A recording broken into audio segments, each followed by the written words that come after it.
get in the Wayback Machine a dozen years ago. Indulge me this, fellas. I love playing What If. I love doing NifL with pro football and changing one event and seeing how it tracks and changes history. Mm-hmm. If the Steelers beat the Packers in Super Bowl 45, well, just think about this. That's Rodgers' only Super Bowl appearance. If he doesn't put on a show and they don't win that or whatever, the Steelers almost rally in the fourth quarter there. If they pull that one out, forget what it does for Roethlisberger's career, and it does a lot for how we perceive him if he has 3 Super Bowls rather than 2. But anyway. Or we can, what if they lose to Seattle, which they could have. He had a terrible game and, barely beat Arizona. I like to have fun, but you go too far sometimes, Sal. Yeah. That's not fun at all to talk about that. Mm-hmm. Now, Rodgers loses that Super Bowl. Then let's say everything tracks the same for the Packers. They go 15-1, but they lose to the Giants. They go to that NFC title game in Seattle with Rodgers hobbled, and they almost win, and they blow that big lead. Then he puts anything overtime. They still lose that game. All these legacy games where they come up just short and they never get back to a Super Bowl. At this point, let's go to the draft, March or whatever that was, spring 2021. Aaron Rodgers says, I want out. Don't the Packers and their fans go, okay, goodbye. We'll trade you, Denver. Here you go, Denver. Take our guy. And if he loses this one, and by the way, how that then affects who's QB and where this past season, Carson Wentz goes to the Colts in March. Matthew Stafford gets traded in January to the Rams. But if you take him, if Rodgers loses to Brady last year, are they sort of like, here you go, Rams, you want a high-end QB? You can have Aaron Rodgers. Because they lost to the Steelers in your make-believe scenario? Then Matthew Stafford goes to the Colts, and the Colts are the hot ticket item right now. They're still a factor in the AFC as we sit here and converse. Where Carson Wentz is, who knows? Who cares? But that one game does swing things massively over the last 12 years. Carson Wentz is in Pittsburgh because Ben Roethlisberger has retired. That's what it is. Maybe you know what? He probably would be. If you agree with all 40 of your long shot propositions in that scenario, then yes, you're right. What long shot? There was 0 long shot propositions. Aaron Rodgers was the MVP. It didn't matter what he did. Their decision based on 2005 last year. You think if he loses this game, the Packers faithful are going to be like, we got to keep Rodgers. Oh, I'm going off your last thing. Please don't leave, Aaron. I'm just saying that's exactly where their mindset would have been a year ago. I don't think the brass gets together and says, I know he won MVP this year, and he's by far our best option, but he didn't win that Super Bowl against the Steelers. Maybe we should let him go. I don't know. I don't think they think like that. I think you are incorrect. I think you're incorrect. The gravity of never having won a Super Bowl. If he's 21st century Marino and can't even get to a Super Bowl, there would be a stink on him very different than the one it exists right now. You still have to have a better option. And I don't think anyone would have thought it was Carson Wentz, regardless of what happened. I don't know. They drafted Jordan Love. They thought something was going on, even though they went 13-3. The bounce back of Rodgers has now made Gutekunst and company look silly for drafting Jordan Love.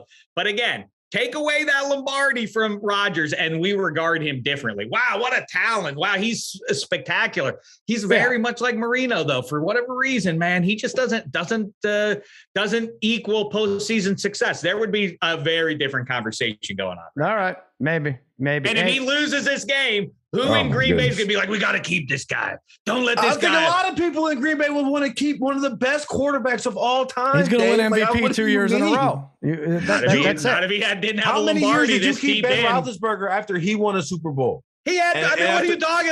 That's exactly the point. He already had he had 3 Super Bowl appearances. Nobody would be like, say, you got to move on from one of the 3 or 4 best in Super Bowl history, which is exactly where Roethlisberger would place had he won a 3rd one. It would be understood. Well, yeah, of course. He's up there. He's behind Brady. He's ahead of Elway. He's ahead of. That's how you would talk about Roethlisberger if he had won that one game. Meantime, Rodgers. Yeah, I think you both forget It's a stink when you don't get to a Super Bowl. Dan Fouts never got to a Super Bowl. Ergo, he can't be in a conversation about who's the best or where he places because the guy never got to a Super Bowl. I turn it around on you. If in my scenario that Big Ben doesn't win the nail biter against Arizona or the game he played awful against Seattle, there's no there's no obligation to keep him around these last 3 years where he's shit up the first half of every single game. So for sure, it's the same kind of thing. But the difference is Aaron Rodgers is winning MVP. So it's hard.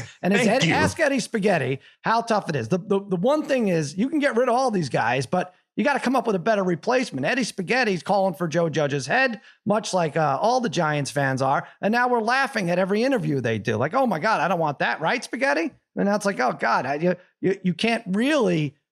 You have to take what's coming to you at that point. Not a lot of great options out Let's there. do my what if the Giants never lost all those games since 2016 and they're in a much better position. I like that what if.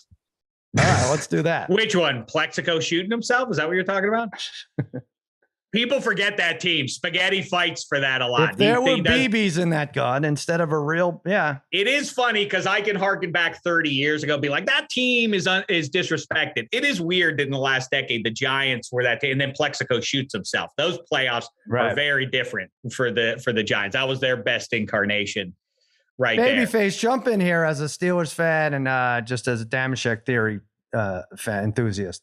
I think he's too much Marvel stuff. Like he has the time stone and he's trying to use the time stone. No, I mean, Aaron Rodgers is universally known as better than Big Ben. I mean, Big Ben never won MVPs and I'm talking about the nosebleed section of like who's the best of the very best. And Dan Marino doesn't make the list of best quarterback of all time for one particular reason. I wonder what that is. If you put Aaron Rodgers in that same category, we would regard him differently. Be like, boy, he's awesome. But never won a Super Bowl. And that's exactly how Marino is treated. I don't think that's why it is. I think it's the passing game has gone to a different level since Marino retired. All these guys in Marino's era, I think he would still be. But sure, of course, the Super Bowl would have helped. All right, Mark. Yeah. Well, it's also like Brady, like it's kind of it's really tough right at this point to be like anybody's greater than Brady because he's been in so many Super Bowls. But part of the reason why Ben Roethlisberger hasn't been in more Super Bowls is because of Tom Brady. Part of the reason why some of these guys haven't won Super Bowls is because of Tom Brady. So it's like and yet, Martin, I just want to point this out. You guys are all picking Matthew Stafford to be Brady in the playoffs. As a wise man just said, and I think we know who he is. I'm just saying. Harry says that a lot. Yeah, I'm just saying. Martin says that too. Those Tom Brady, that Tom Brady was much younger, much closer to my 32 age than he is to the ages of these two gentlemen I'm sharing the microphones with today. Ouch. Joel, you had a problem with Dave's wide receiver, top tier wide receiver theory too. You floated to me. Well, this theory I do love. I love when Dave theories, and TJ Hushmanzada actually put this to rest. But top tier wide receivers don't win the Super Bowl, and this year we've got nothing but top tier wide receivers on basically every team but the Titans. So. Put it to rest. No, he made a comment and didn't put it to rest. Didn't refute really.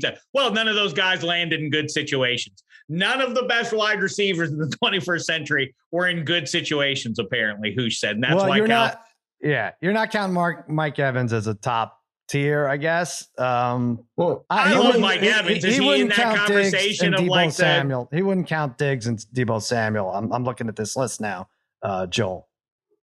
Well, Dave, I got one for you. Tyreek Hill for like a guy in his prime. Well, Antonio Brown got one with the Bucks, but he was, he wasn't the featured. Oh, Julio Jones won it. Well, it wasn't Julio Jones's fault that Atlanta lost the Super Bowl to the Patriots.